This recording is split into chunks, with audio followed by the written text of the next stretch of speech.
Estantes Montessori, cubos personalizados, juegos didácticos de madera, contenedores XL, cambiadores, neceseres, mochilas, mantas, playmats, vinilos, toallas. Búscanos en Instagram, es myplace.ch. Inmobiliaria Ortega, la inmobiliaria número 1 en ventas comerciales, industriales y rurales. Los años nos avalan. Hola, hola a todos. Hoy martes 27 de agosto a las 11:12 comienza este nuevo programa llamado Desbocados, conversaciones con escritores. Hola Facu, ¿cómo estás? ¿Cómo andas, Iva? ¿Todo tranquilo? Bueno, por ahora Iva no soy, perdón, pero bueno, somos parecidas. Perdón, la costumbre. Medio loco. La costumbre de todos los días. Le mandamos un beso gigante. Te pido a Iva. mil disculpas. No, está bien. Estamos con 13 grados en la ciudad de Chacabuco, vino la primavera y brotó un nuevo programa. Es un programa que viene enlazado en su historia de la columna de literatura que empezó allá en la radio, en esta misma radio, cuando fue mutando la radio, se llamaba Sin Máscaras, después pasamos a hacer Punto Radio, y en el medio hubo varios programas, y allá por el 2016... Columnas y programas y columnas y programas. Sí, yo empecé tímidamente, me dijo Ivana, vení, vamos a charlar de literatura, y me acuerdo que como que leía prácticamente, ¿no? Todo lo que decía... Sí. Muy cagada hasta las patas, y nada, y después me fui aflojando y terminé diciendo barbaridades realmente, por lo que decidió soltarme la mano y decir, che, hacete sola. No, le agradezco infinitamente a Ivana por este espacio, por el espacio que nos ha dado a todos quienes escribimos y leemos. La verdad es que tener un programa que habla de literatura un martes a las 11 de la mañana es una cosa bastante rara. Creo que en la radio en el mundo, Raris. No sé en el mundo, pero en Argentina, en la provincia de Buenos Aires, es bastante raro. Obviamente le agradecemos a los más de 70 escritores que pasaron en los últimos tiempos cuando la columna pasó a hacer esta especie de conversación con algunos escritores de muchísimas provincias de la Argentina, diría que casi todas, creo que nos faltan 3 o 4 provincias, de Venezuela, de Colombia, así que les agradecemos su tiempo, su dedicación, sus poemas, su literatura. Y bueno, antes de seguir agradeciendo, quiero contarles dos cosas que van a estar sucediendo este fin de semana. Una es la masterclass de escritura de Pamela Terlizzi Prina, que se va a dar en la UNOVA, en Junín. Las inscripciones son a través del mail capacitación, a ver si no lo estoy leyendo bien, capacitación@unova.edu.ar. Pamela Terlizzi Prina, además de ser una amiga, es una gran poeta, da unos talleres impresionantes y va a estar en Junín este viernes a las 6 de la tarde. Por otra parte, no queremos dejar de contarles que se viene otro encuentro de confluencia gestionado por el gran Pedro Santos de Luca, padre de muchos ciclos más, además de este que hace él. Va a ser el sábado 31 de agosto a las 6 de la tarde en Casa Valero, calle 26 y 23 en Mercedes, Buenos Aires. Vamos a estar compartiendo poemas, músicas, experiencia de talleres, presentaciones de libro y muchísimas cosas más. Así que quedan todos invitados acá nomás, cerquita, 1 hora y 1 hora. O sea, nada. Acá nomás, sí, nada, sí, no tienen excusa. Es lo más difícil de encontrar, ¿no? En el noroeste de la provincia de Buenos Aires, cosas movidas de literatura que pasen por acá cerca. No quiero hacer esperar más al invitadazo que tenemos hoy, a Carlos Aldazábal. Carlos Aldazábal, les cuento, nació en Salta, Argentina, en 1974. Sus últimos libros de poemas publicados son Piedra al Pecho, en 2013, Camerata Carioca, en 2016, Mauritania es un país con nieve, en 2019, y Paraje, en 2021. Obtuvo, entre otros, el premio Alhambra de Poesía Americana, Granada, España, en 2013, el premio Ciudad de Urún de Poesía, en castellano, de España 2019 y el premio Olga Orozco del Fondo Nacional de las Artes en 2021. Su poesía ha sido traducida a varios idiomas e incluida en antologías nacionales y extranjeras. Hola Carlos, ¿cómo estás? Hola Juliana, ¿qué tal? Bueno, gracias. Saludos ahí a tu audiencia y al compañero. A Facundo. ¿Cómo andás, Facundo? Muchas gracias por darnos tu tiempo, por estar acá, por esperarnos este ratito. La verdad que para nosotros es un honor tenerte acá, compartir con vos este ratito de conversación. Antes de empezar, hubo algo que me llamó la atención en el prólogo de Mauritania. Hay una cita que hace la prologuista refiriéndose a algo que vos supuestamente dijiste: la poesía es una superstición que permite conjurar la muerte y quién sabe si también vencerla. ¿Nos podrías contar de dónde surge esta concepción de la poesía como superstición? ¿Cómo viene? Bueno, mucha gente me pregunta a veces, yo pienso que la poesía tiene mucho que ver con la fe y con las creencias, digamos, ¿no? Entonces, es como que para mí tiene mucho que ver con eso. Yo soy ateo en este momento, una vez fui católico. Y ese lugar de la fe para mí hoy lo tiene la poesía, la literatura en general y la poesía en particular, ¿no? Hay algo de lo sagrado, ¿no? ¿Cómo? Digo, ¿hay algo de lo sagrado ahí que la poesía viene a reemplazar? Bueno, exacto, no sé si a reemplazarlo, ¿no? Estaba leyendo Robert Graves y su diosa blanca, y hay algo de eso. La poesía también tiene algo de deidad, porque uno no escribe poesía solo cuando quiere, sino cuando la poesía quiere más que uno, ¿no? Y después tiene que ver esa frase. Yo, antes de los libros que mencionaste, tengo varios más. El primero se publicó en el 96, y el segundo se publicó en el 99, se llamaba ¿Por qué queremos ser Quevedo? Y era un poema que surgió hablando con uno de mis maestros, que es Santiago Silvester, un poeta de mi provincia. Él decía que los poetas queremos ser como Quevedo, que pasen 5 siglos y nos sigan leyendo como leemos hasta el día de hoy a Quevedo. Y bueno, a mí me quedó esa idea y escribí ese poema que un poco habla de esa cuestión, de la muerte y de la poesía, ¿no? Y después también tiene que ver con cierto libro mío, como que yo llamaría como de poesía antropológica, que fue un libro que ganó un premio de Abuela en el 2001, que tiene que ver con la cultura Selknam, de Tierra del Fuego, que se llamó Nadie enduela su voz como plegaria, que tuve la suerte de que Osvaldo Bayer me lo presente en la Biblioteca Nacional. Y en ese libro lo que aparecía era el tema del genocidio, y fue un libro que surgió después de conocer a una antropóloga que fue la que registró las voces de las últimas mujeres Selknam, que fue Anne Chapman, una mujer, bueno, encantadora. Era una antropóloga norteamericana que había vivido en París, que fue discípulo de Levi Strauss y que hizo su trabajo de campo en Tierra del Fuego. Yo por ella, por un amigo antropólogo salteño, éramos muy jóvenes en esa época, fuimos a tomar el té a la casa de esta señora, y ahí me enteré del genocidio, que en realidad yo no conocía esa parte de ese genocidio tan particular, que además fue un genocidio privado, a diferencia de lo que conocemos de la conquista del desierto, que fue Roca. Esto se desarrolló posteriormente. Hay una película chilena ahora muy buena sobre esto, se llama, bueno, me olvidé el nombre, es muy reciente, creo que de este año, donde muestra uno de estos asesinos. Y fue financiada por un señor que se llamaba Menéndez Brown, ¿no?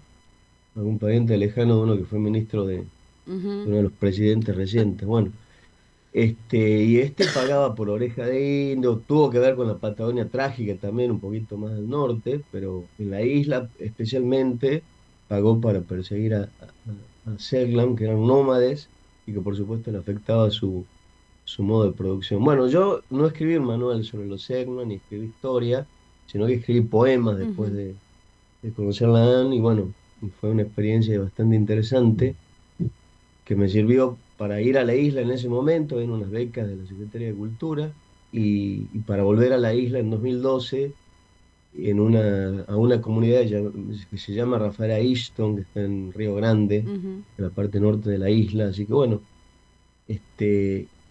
Quizás en alguna entrevista y algo hablando de esos libros, probablemente puedo haber dicho eso, que es algo que en lo que sigo creyendo. Creo que la poesía, al menos en mi caso, yo escribo, siempre pensé en la poesía como un modo de supervivencia, como que la vida en el más allá está en esas palabras que uno deja.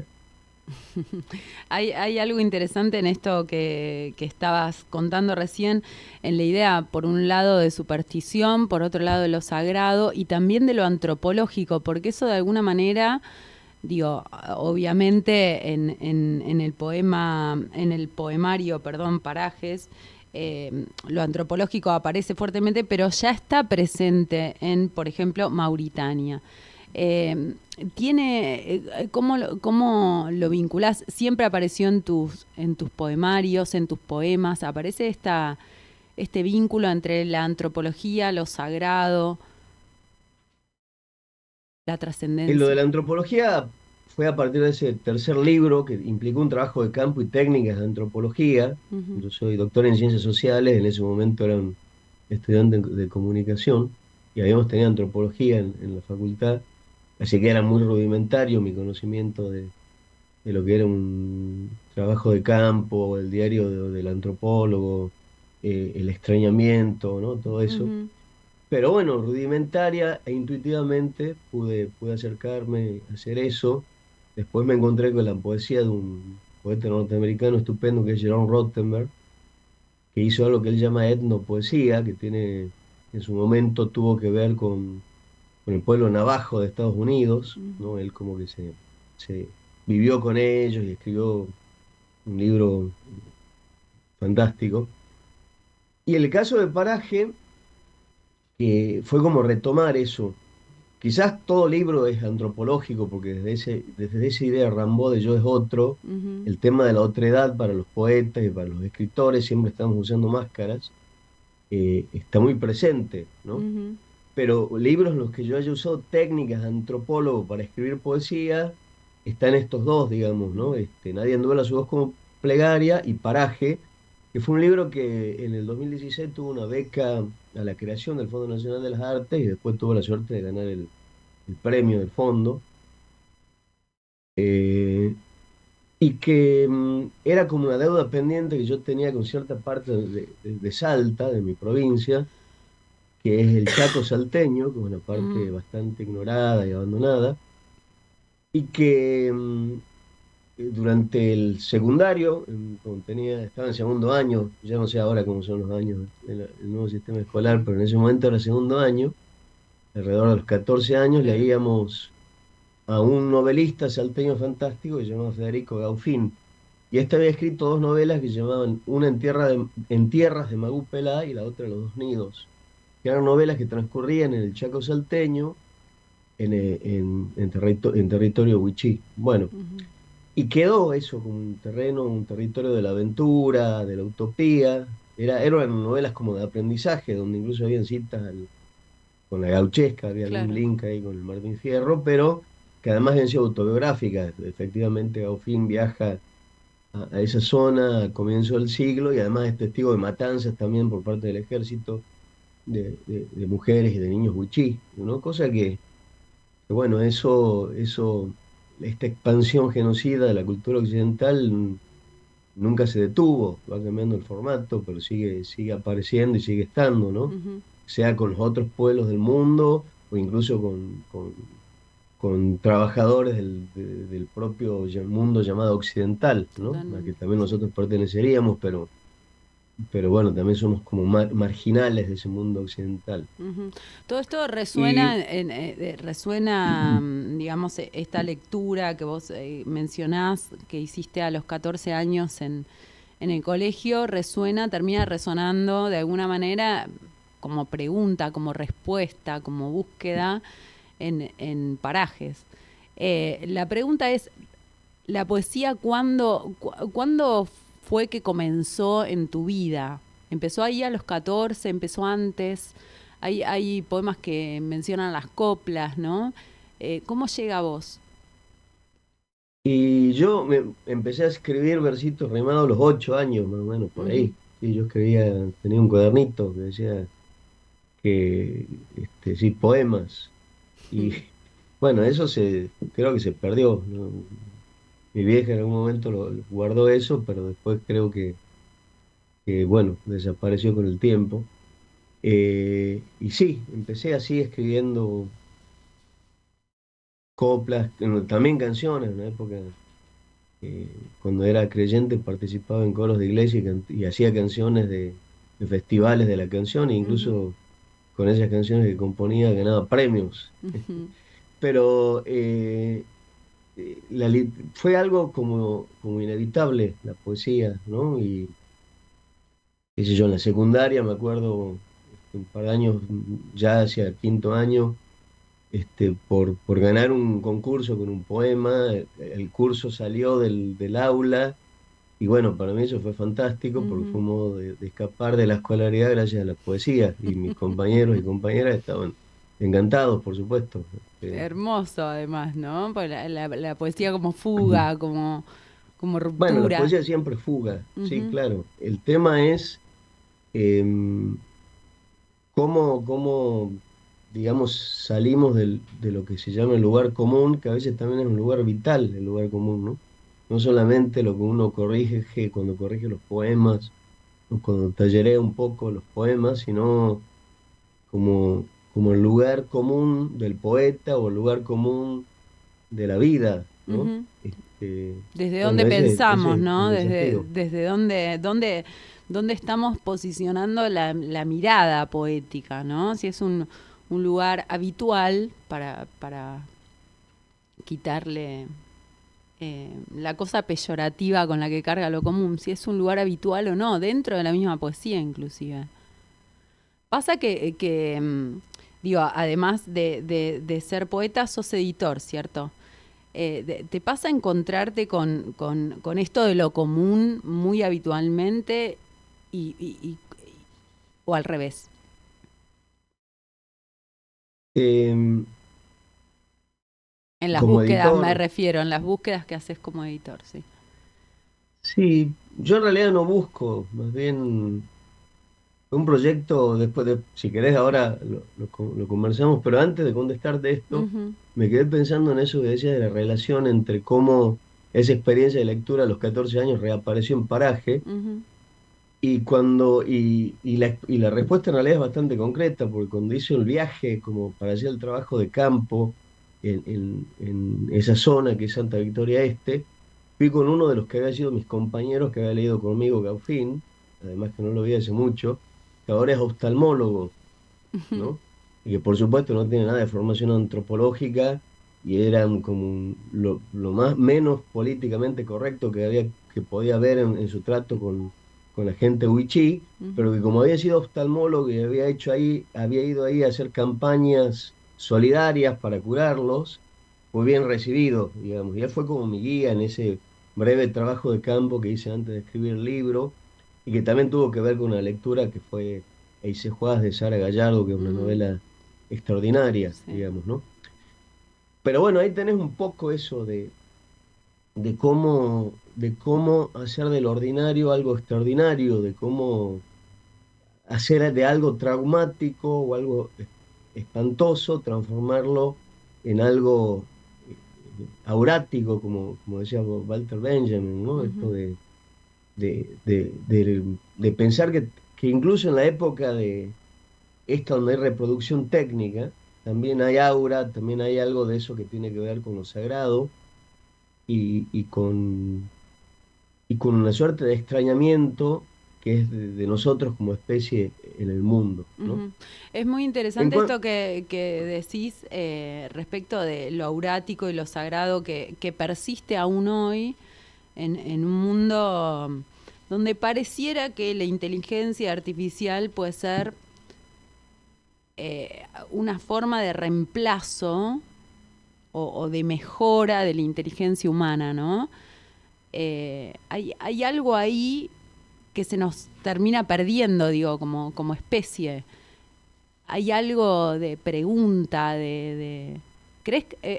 La otra vez tenía una conversación con alguien y pensábamos, bueno, ¿qué pasó, no? Bueno, primero estaba Dios, después Dios ha muerto, entonces apareció la tecnología y ahora, o apareció el ser humano como centro, digamos, de pensamiento y de construcción del mundo, y ahora la tecnología. Sí, siempre hubo tecnología. Lo que hay ahora es Claro. una nueva modalidad que es una extensión nuestra en realidad, ¿no? Porque, Ujú. digo, de momento, por ejemplo, la inteligencia artificial no puede escribir poemas. Vos decís, escribí un soneto al modo de Quevedo No, es y escribe cosas horribles, digamos, que horrible, sí, no sí. puede. Y después, como profesor, a veces te presentan trabajos Mm, y se nota que están escritos con inteligencia artificial, mm. porque es correcto, pero hay un problema, es como que se nota el artificio, ¿no? Le falta la lógica del Eh, pensamiento, ¿no? Cómo sí, fue construido ese pensamiento. pero hay novelas, pues yo me acuerdo una que se llamaba Conde Cero, una novela de ciencia ficción de William Gibson, un gran narrador norteamericano, donde, donde esta idea aparece, ¿no? El autómata artista y el reemplazo del ser humano de carne y hueso por una inteligencia artística. No es imposible porque es una extensión nuestra, digamos, ¿no? Y, y muchas de las peores, de las mejores cosas de la ciencia ficción decimonónica hoy son realidades y muchas de las distopías pueden llegar a ser realidades. Hoy yo a veces siento que lo que está pasando en este país es una distopía en el peor sentido. Parece que estuviéramos digamos, en un mundo de Orson Welles Total, sí. y Ujú. es casi ciencia ficción. O sea que lo de la inteligencia artificial puede estar como puede no estar. Yo creo que puede ser una ayuda, pero nunca va a reemplazar la creatividad humana, ¿no? Y en todo caso es parte de esa creatividad humana y es una extensión, Ujú. ¿no? No reemplaza tampoco la mirada poética, ¿cierto? Digo, ¿la mirada Claro. poética está solo en la poesía o ocurre, o le puede No, está ocurrir en a todo, ¿no? alguien que no escribe poesía? Está en todo. Mirar un paisaje, mirar un amanecer, un atardecer, leer Pedro Páramo de Rulfo, eso es Ujú, poesía en estado puro, ujú, es una novela. Leer Cortázar, leer Borges, más allá de los libros de poemas que ellos ujú, escribían, en su narrativa hay mucha poesía, ¿no? ujú, Todo gran narrador, gran narradora tiene elementos poéticos. Se mencionaba a Sara Gallardo, que era una periodista de La Nación, que fue una gran escritora y que escribe esa novela ujú, a partir de escuchar a un mozo en Salta que había sido un cacique huichí, que se había convertido al evangelismo. Y ella recrea un habla en esa novela que es muy poética, ujú, digamos, ¿no? ujú. Sin saber hablar wichí. Ujú. Bueno, acá lo Ta- tenemos a Conti, a Haroldo Conti, que bueno, nació en claro, Chacabuco, ¿no? Y el emblema, hay dos emblemas de Haroldo Conti el Álamo en Carolina. Chacabuco. Uno es el Álamo Carolina, que es una gran metáfora, ¿no? Y hay una mirada poética sobre eso. Y otro es el personaje de Argimón en Adastra, ¿no? Este personaje que construye alas para volar, que también termina siendo una metáfora de alguna manera, en el relato, ¿no? En una narración. Volvamos un poquito a tu poesía. Estábamos hablando de Paraje Sí. y Te contabas quedó un... pendiente la pregunta sobre la edición, Ujú, de qué percibía. Yo lo que te decía es que en realidad la edición a mí me encontró, en todo caso fue como una obligación, porque en los 90, cuando yo empecé a publicar, los poetas tuvimos que volvernos editores y la idea de la ujú, autogestión pasó a ser algo fantástico y hoy muy de moda.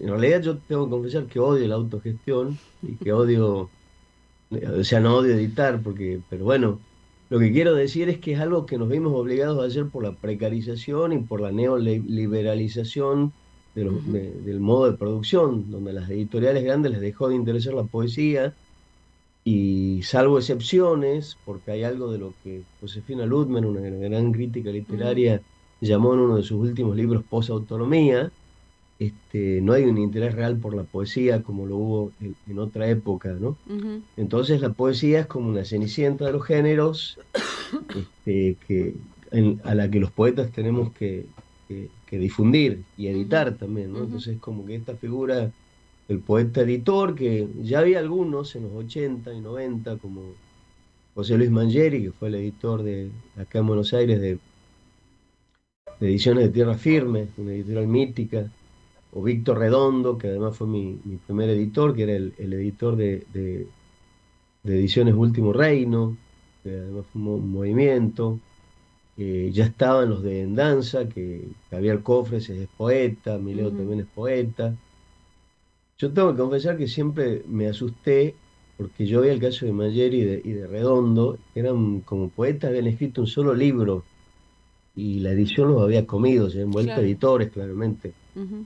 Y esto de editar para mí siempre tuvo como ese temor, La que, amenaza. que dejar de ser poeta y volverme editor, Ujú, lo cual ujú, para mí sería como horrible porque nunca he sentido que ese fuera mi vocación, ¿no? ujú, Dicho esto, me gusta editar, me gusta difundir a buenos poetas, me gusta la poesía que me sorprende, que me conmueve, que tiene algo para decir. ujú, Y en ese punto el catálogo que construimos en el Sur y Porfiado, que fue un proyecto que armamos con amigos de distintas partes del país, Sergio de Mateo de la Pampa, eh, bueno, Emiliano Bustos, el hijo del gran poeta Miguel Ángel Bustos de acá de Buenos Aires, eh, por mencionar algunos, eh, Tomás Watkin de Neuquén. Bueno, ujú, fue un proyecto que implicó también eso, difundir a los maestros que nosotros teníamos y que para las modas de la época, en esa época no había redes, todavía no estaban ujú. consolidadas, y hoy creo que las redes democratizaron un poco más los nombres y la circulación de los buenos poetas. Por algo estás vos en Chacabuco, yo estoy en Buenos Aires Total, y sí. hay como una circulación Ujú, y se va conociendo la diversidad literaria y poética de este país, que es un país ujú, muy rico, ¿no? ujú, Con grandes tradiciones literarias, con algunas provincias muy potentes, como el caso de Entre Ríos, con regiones nuevas donde están apareciendo voces muy ujú. interesantes como la Patagonia. Entonces, bueno, nada, editar también fue como una suerte de continuidad de la alegría de seguir encontrándome con amigos y amigas que ya me he encontrado en festivales Ujú. y de otro modo de circulación. Eso además después se expandió hacia América Latina y poetas de España y de todo el mundo hispanoparlante, ¿no? Ujú. Te quería hacer una pregunta más en cuanto a la edición. La otra vez escuchaba una conferencia que dio Saer y decía, bueno, antes estaban bien las discusiones entre los escritores, ¿no? En referencia a Art Borges y demás. Y él decía, bueno, ahora está mal discutir, ¿no? ¿Qué es poesía? ¿Qué no? Me parece que nosotros todavía estamos en esa época donde la discusión no está bien vista, por un lado, y por otro lado, lo que hacía fuerza Saer era en esta idea de que antes la literatura era la que imponía las nuevas formas, digamos, y ahora es el mercado el que impone la forma en que debe escribirse. ¿Estás de acuerdo con alguna de estas dos posiciones o no? Estoy de acuerdo en que esto de la autonomía literaria, donde, digamos, no es que ha desaparecido, porque de algún modo lo que nos permite estar conversando hoy es que exista la autonomía Ujú, literaria, que podamos distinguir lo que es un buen poema de un mal poema. total. Dicho esto, hoy por hoy, cualquier texto que se diga poema, bueno, debería ser un poema. Yo a veces escucho como prosas escritas como en hilerita, que no me parecen poemas y no digo nada Ujú, de lo que opino realmente, digamos, porque, bueno, la época hace que alguien pueda escribir prosa escrita en hilerita y pensar que es poeta, digamos, ¿no? Pero bueno, son como malos entendidos también de la época, y también los hubo antes. Lo que pasa es ujú, que también la comunidad artística de otras épocas tenían más en claro lo que era el manejo del instrumento, ujú, que el instrumento, como en el caso del poeta y del escritor, es el lenguaje, así como en el caso del músico es su instrumento musical, o en el caso del pintor, la paleta de colores. hay que saber manejar, ¿no? Entonces, por eso a mí me interesa que si alguien... eh, escribir coplas yo lo hago como ejercicio, no publico las coplas que escribo, pero me divierte hacerlo, ¿no? Ujú. Y No me todo es divierte que esté publicable, digámoslo, no todo es publicable. No todo es publicable, sí, No todo es pero publicable, había que decirlo. bueno, en las redes igual todo es publicable, hay Claro, gente que saca fotos de lo que está comiendo, es claro. como que todo se vuelve En como un Mauritania exceso. hay una especie de reflexión acerca de esto que decías del instrumento, ¿no? Del lenguaje, inclusive del canto, de la guitarra. Hay una reflexión acerca de la poesía en sí en estos dos últimos poemarios. Em, Digo, la poesía es la que manda, es el lenguaje. Cuando vos estás solo, digamos, escribiendo, ¿qué es lo que manda? Vos decías, la poesía aparece. Y la poesía es el lenguaje, a mí me llegan como sonidos, como frases, ¿no? Ujú, Como un ritmo, eh, todo eso, ¿no? La poesía sin ritmo, que no es lo mismo que la rima, para mí es como que él pierde mucho, ¿no? Dicho esto, este, se puede poner poesía con mucho ritmo que no diga nada, ujú, que pasa en general con los malos neobarrocos, ¿no? ujú, Los buenos neobarrocos hacen maravillas con el ritmo y dicen mucho. Perlonger ujú. es un ejemplo de eso, ¿no? En libros como Austro-Hungría, por ejemplo, o Alambres. Pero cuando es solo la cosa formal, sin que diga nada, bueno, ahí hay otra cuestión que no está funcionando. Ahora, si yo tengo algo para decir, pero no sé cómo decirlo, bueno, ahí hay otro problema que es de formación, y a veces los talleres suelen ser como lugares que acortan camino para ir manejando esas cuestiones técnicas Ujú. que se adquieren, si no es en un taller, en la lectura, Total. básicamente, ¿no? Leer a Ujú, los grandes poetas de las vanguardias hispanoamericanas, pasando por Huidobro, Vallejo, Lorca, mm, Neruda, al menos el Neruda de Residencia en la Tierra, ujú. este, em, Paul ¿Cómo se Barojo, llama Pizarnik. cuanto Erizanos se llama lo mismo que padece nombre, diría Vallejo, ¿no?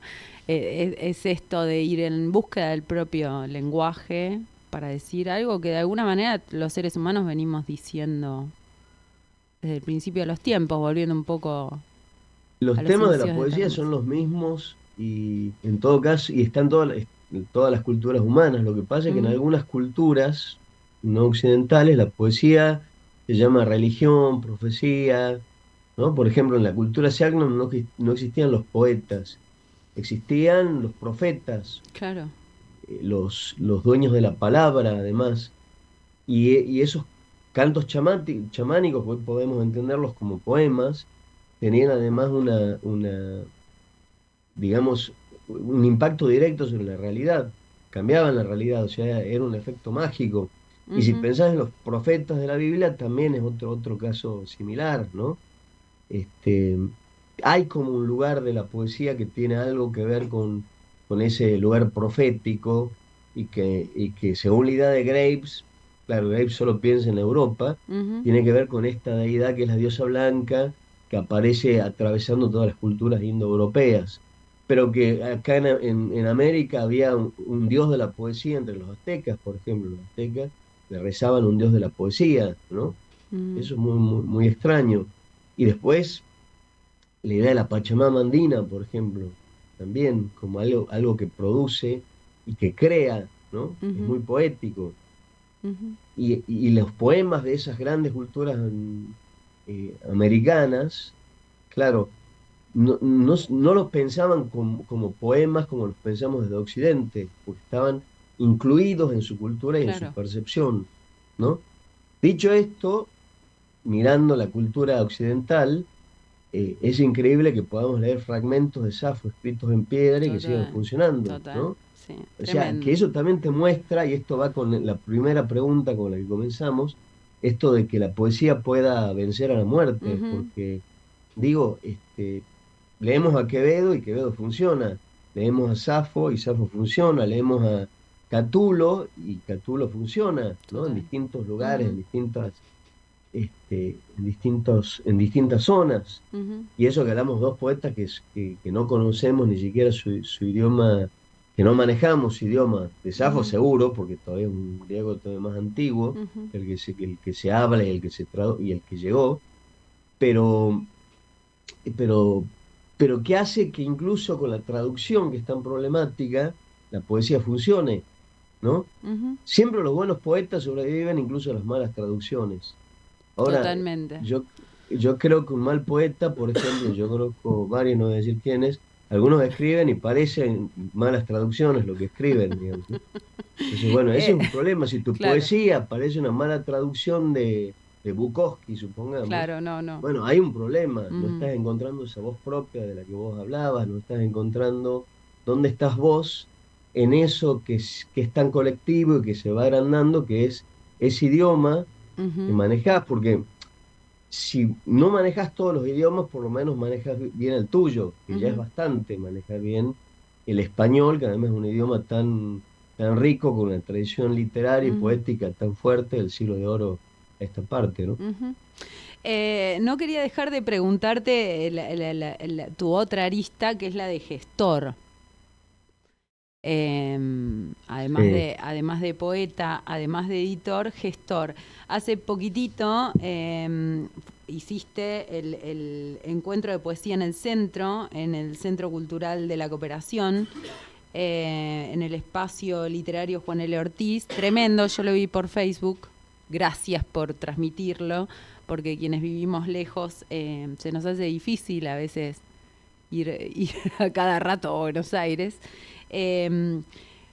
¿Por qué todo eso, digo, siendo poeta? Bueno, explicaste un poquito por qué la edición, impulsado por las circunstancias, por qué la gestión de espacios. Yo diría que eso de la gestión y de la edición son parte de lo mismo, ¿no? Es como la difusión de poesía.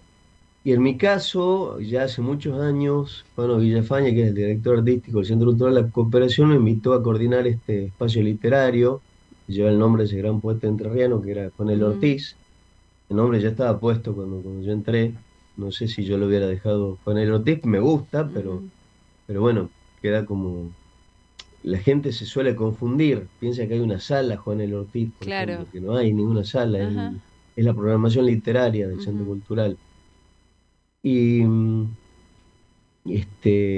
bueno, ahí quedé y empezamos armando un festival que este año en realidad ese encuentro que vos viste fue una versión reducida porque el festival implicaba traer poetas de América Latina. Hasta el año pasado, en la edición del año pasado, vinieron poetas de Perú, de Uruguay, de otros países, ¿no? Pero este año casi no se hace nada y a mí me pareció que había que, aunque sea hacer una lectura con buenos poetas de Buenos Aires, que viven en Buenos Aires, porque Diana Velez es santafesina, el Teco Castilla es con provinciano mío es de Salta, pero bueno, todas y todos viven en Buenos Aires.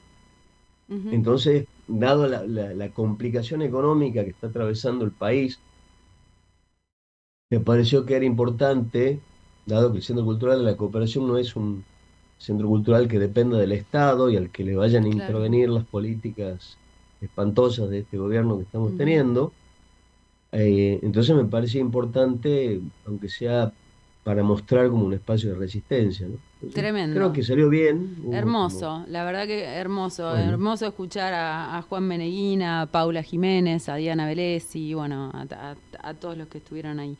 Sí, Juan, que es uno de los últimos poetas que publicamos en el Sur y Porfiado. Tremenda, lo tengo. Tengo esa Astronomía Biblia. para López. Sí. Tengo esa Biblia. No quiero que nos quedemos sin tiempo, nos están quedando 9 minutos antes de que termine este programa y me encantaría que los oyentes conozcan lo que escribís. No sé si tenés a mano algunos poemas para compartirnos. Bueno, ¿tenés algún libro del que prefieras que lea? El que vos quieras. A mí me encantaron los dos, así que bueno.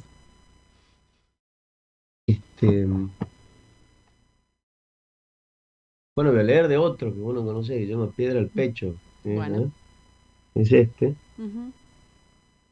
Porque hace poquito fue como, fueron como los 100 años de un gran poeta que fue uno de mis maestros, que fue Joaquín Januzzi.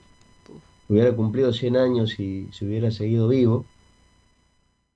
Y a ver si lo encuentro. Este poema surgió de una anécdota con él. Januzzi vivía cerca donde yo vivo, y habíamos quedado en ir a la Feria del Libro juntos, y bueno, Ujú. la cosa es que yo colgué y apliqué el horario salteño y lo dejé como esperando ahí en el subte. Fue una imagen muy desoladora llegar al subte y verlo a Januzzi. No sé por qué estaba vacía esa estación, pero Januzzi estaba solo sentado en un asiento, en una actitud amarga y triste, que se condice mucho con su poesía, que es así como tanguera y desolada. Ujú. Y bueno, y salió este poema que se llama Preguntas, Ujú. que está dedicado a Joaquín Januzzi. Miren los vagones de subte atestados de preguntas. La más repetida es la del tiempo. ¿Hasta cuándo? ¿Cómo? ¿Dónde acaba el recorrido? Las ruedas chillan, una vuelta sobre el riel, más otra vuelta, y la mujer que lee el diario casi apaga su conciencia en ese pedazo de papel. Miran los vagones de subte atestados de preguntas. Alguien dice hola, alguien se despide, y el aturdimiento desespera hasta en las luces, a veces constantes, a veces confundidas. En un andén vacío, un viejo está sentado, ojos severos, tragedia de la espera, perpetua fijación en esa asfixia. Mientras el infinito se apodera del ambiente, mira los vagones de subte atestados de preguntas, pero está cansado de las preguntas y está cansado del tiempo. Alguien le dice hola y él quisiera decir adiós. Alguien le ofrece una esperanza y él la ignora porque conoce muy bien el tango de ese encuentro y permanece inmóvil a pesar del impulso. Mira las puertas del subte abrirse y cuando las ruedas empiezan a chillar como diciéndole adiós, él dice hola y se va para arriba en un ascenso glorioso. Tremendo. Sí, bueno, Tremendo, no tremendo. quiso tomar el subte y se terminó yendo a su casa. Claro. Pero bueno, este se llama Guacamayo también Ujú. de piedra sí, de piedra al pecho. Tu máscara está pintada como un guacamayo. Eso te hace hablar más de la cuenta y ese murmullo atrapado en la máscara suele ser encantador. A veces tu máscara alucina en la noche como una balada irresistible entonada por hadas. Otras veces la presión del rojo la lleva a irradiar un aire de vergüenza. Es cuando yo acepto taparme la cara con una bolsita de cartón, de ojos pintados y boca sonriente, ideal para andar por una avenida transitada sin ser percibido. Sé que querés, pero yo no me atrevo a prestarte un espejo. La ilusión es tan buena que aterra lo real, como bien lo señala el verde de tu máscara. Lo único que podría alterar tu escondite es que tu máscara deje de ser máscara para ser guacamayo, y ahí te quiero ver, vos sin máscara con una bolsita de cartón tapándote la cara, paseando por la avenida con un guacamayo al hombro, un aterrador efecto de realidad. Pero por ahora tu guacamayo sigue siendo máscara y te protege, incluso cuando caminas con ojos enamorados y todas las bolsitas de cartón de la avenida se dan vuelta para señalarte. Esto es cosa sabida. No basta un arco iris para tapar las nubes, ni una bolsita de cartón para morir con la sonrisa en la boca. Por ahora, tu guacamayo es tu máscara, y basta esa certeza. Tremendo. ¿En qué proyecto de escritura andás, Carlos? ¿Tenés algún libro ahí pendiente, trabajando? Tengo algún. Si querés te leo dos inéditos. Dale, sí. No sé si tenemos tiempo, cómo viene Perfecto, el con esos tiempo. dos estamos, pero Estos son ideal. cortitos, así que te los leo a ver si los encuentro, porque están en el celular. Qué difícil, porque uno en el celular tiene de todo. Bueno, este es el último que escribí. Y bueno, está dedicado a mi vieja y se llama Es la misma canción. Ujú. Y finalmente volveremos a la misma placenta, madre. En el final, el origen, la rueda de lo mismo que nunca nos defrauda. Has tocado el piano así como en la escuela. Era un himno lo que tarareaba tu memoria llevándote a la infancia. Era el nombre de un perro el que aullaba en tu oído. Ya soy una sombra ante tus ojos, desconocida sombra que alguna vez pariste y que te evoca un árbol y una acequia. Mañana seré yo seré yo quien se pierde en el agua y quien te evoque intacta con tus pies en la tierra, y ahí seré canción, probablemente samba, y tu nombre un lamento de lo que ya se ha ido, y de nuevo dormir en otro nacimiento, en otro despertar, para volver cantando. Qué lindo. Y, y otro que tiene que ver con todo esto de la escritura que veníamos hablando, que no tiene título. Un título posible podría ser Salvavidas. Ujú. ¿Es este el poema de tu vida? ¿Dónde empezó la nieve? ¿Dónde el desierto? ¿Dónde la primavera y el huracán? Tu vida y las palabras, eso fue todo, un verso continuo con sílabas cortadas, las palabras, tu vida. ¿A quién salvaste de las balas? ¿A quién del hambre?